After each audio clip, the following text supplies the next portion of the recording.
Hello guys, welcome to cooking with Geetha. இன்றைக்கு Tuesday விழா கிளம்புற ஒரு தோசை தாங்க. கருவேப்பிலை வந்து பக்கத்து வீட்டில் நல்லா மரத்தில் கச்சத்தை கொடுத்தாங்க. சூப்பராக வாசனை இருந்தால் அதனால் ஒரு கருவேப்பிலை சாதம் பண்ணிவிட்டு வெண்டைக்காய் கறி பண்ணி கண்டந்திப்பிலி ரசம் பண்ணிடலாம் பிளான் போட்டாச்சு. இன்றைக்கி ரொம்ப சிம்பிளான சமையல் தான்.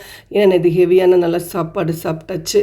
அதனால் வந்து சிம்பிளாக எல்லாம் ஆரோக்கியமான ஒரு ரசம் வச்சு கண்டந்திப்பிலி ரசம் ஒரு வீடியோ போட்டிருக்கேன் பாருங்கள்.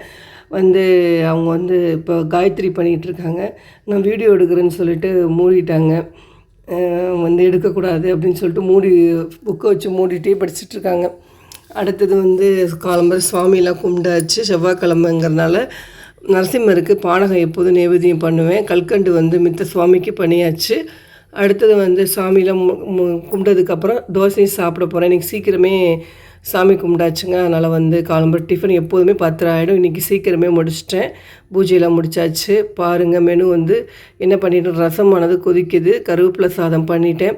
அப்புறம் வெண்டைக்காய் கறியும் பண்ணியாச்சு. சாதத்தை ஒயிட் ரைஸ் வைக்கணும், வச்சு ரசத்துக்கும் மோர் சாதத்துக்கும் ஒரு கடைஞ்ச மோர் கிடச்சி வச்சுருக்கேங்க. சூப்பராக நல்லா வாசனையாக ஜெம்முன்னு இருக்குங்க. அந்த கடைஞ்ச மோர் வந்து தயிரில் எடுத்து வச்சா தாங்க நல்லாயிருக்கும். பால் எடுத்து வச்சா நல்லா இருக்காது.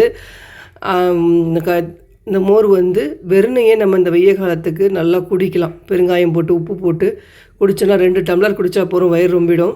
இந்த பருப்பு தண்ணி எடுத்து ரசத்தில் ஊற்றினா ரசமான ரெடி. ஒரு டீ போட்டு குடிச்சாச்சுங்க. சாதம் வச்சுருக்கேன். எல்லாமே ஆக மொத்தத்தில் சமையலெல்லாம் முடித்து அடுப்பு தொடச்சி பாத்திரம் தேய்ச்சி எல்லாமே ஃபினிஷ் பண்ணிவிட்டு இந்த விளாக் இதோட முடிச்சுக்கிறேன். நம்ம சேனல் பிடிச்சிருந்தால் லைக் பண்ணுங்கள், ஷேர் பண்ணுங்கள், மறக்காமல் சப்போர்ட் பண்ணுங்கள். பாருங்கள், வெண்டைக்காய் கறி, கடைஞ்ச மோர், ஒரு கருவேப்பிலை சாதம், ஒயிட் ரைஸ், ரசம், இதான் இன்றைய மெனு. நம்ம அடுத்த நல்ல வீடியோவில் பார்க்கலாம். அது வரைக்கும் டட்டா.